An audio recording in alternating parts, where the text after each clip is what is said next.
आज की अमृतवाणी समय का औषध रूप। समय एक प्रवाह है, समय एक औषध है। बड़े बड़े घाव समय की गति से भर जाते हैं। समय निरंतर बदलता जाता है, सदा एक सा नहीं रहता। गति ही जीवन का लक्षण है।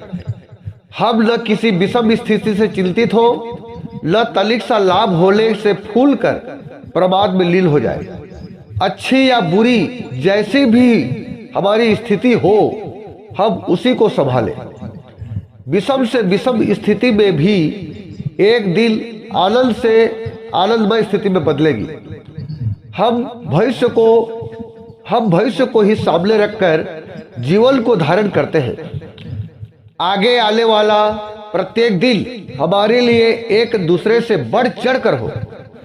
दिन और रात शोक रूपी पाप को दूर करते हैं। बुद्धिमानों, मन को दुखी नहीं करना चाहिए। दुख एक तीव्र विष है। समय स्वयं आपके दुखों को दूर कर देगा। आपके कष्ट का समय स्वयं बीत जाएगा। जीवन पर जो काले काले बादल छाए हुए हैं, वे स्वतः हट जाएंगे। चारों ओर आनंद ही आनंद छा जाएगा। भविष्य उज्जवल है। हे मानव, दिलता को मत अपनाना। तेरे भीतर जो धैर्य नामक गुण है, उसे धारण कर। स्मरण रखो, दुख के बाद सुख आया ही करता है। सुख हो या दुख, प्रिय हो या अप्रिय, जब जब आए तब तब अपराजित हृदय से ही उसको भोगो। भाग्य बनाना अपने हाथ की बात है।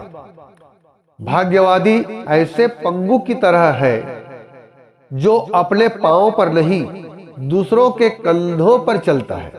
जब तक दूसरे बुद्धिमान व्यक्ति उसे उठाए रहते हैं, तब तक तो वह किसी प्रकार चलता रहता है। दूसरों का आधार हटते ही वह गिरकर नष्ट हो जाता है। उन्नति करने के लिए, संघर्ष के लिए उसमें न पुरुषार्थ होता है, न समुचित उल्लास, न अध्यवसाय। युवक के लिए भाग्यवादी होना एक दुर्भाग्य है। यह एक ऐसा अभिशाप है जो मनुष्य को सदा गलत और अपने प्रति कमजोर विचारों की गुप्त अलक्षित जंजीरों में बांधे रहता है।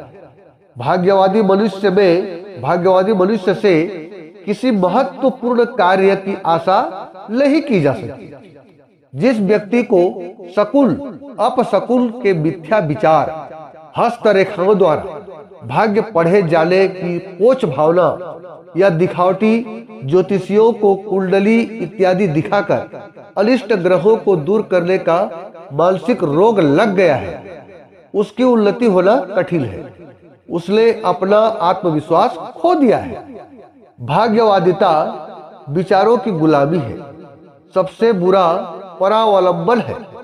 जो दूसरों के सहारे चलता है, वह किसी न किसी दिन गिरेगा ही। यह मनुष्य के बौद्धिक दिवालियेपन का दुष्परिणाम है। विश्वास कीजिए, आप में कई अद्भुत योग्यताएं, सामर्थ्य और विशेषताएं भरी पड़ी है। आप इसलिए गिर पड़े हैं कि इन योग्यताओं को आप विकसित नहीं कर सकते। छिपी हुई योग्यता ऐसी है जैसे छिपा हुआ धन। जिस व्यक्ति को अपनी प्रतिभा का ज्ञान नहीं है, वह अवसर आने पर भी कोई उन्नति नहीं कर सकता। ये रही आज की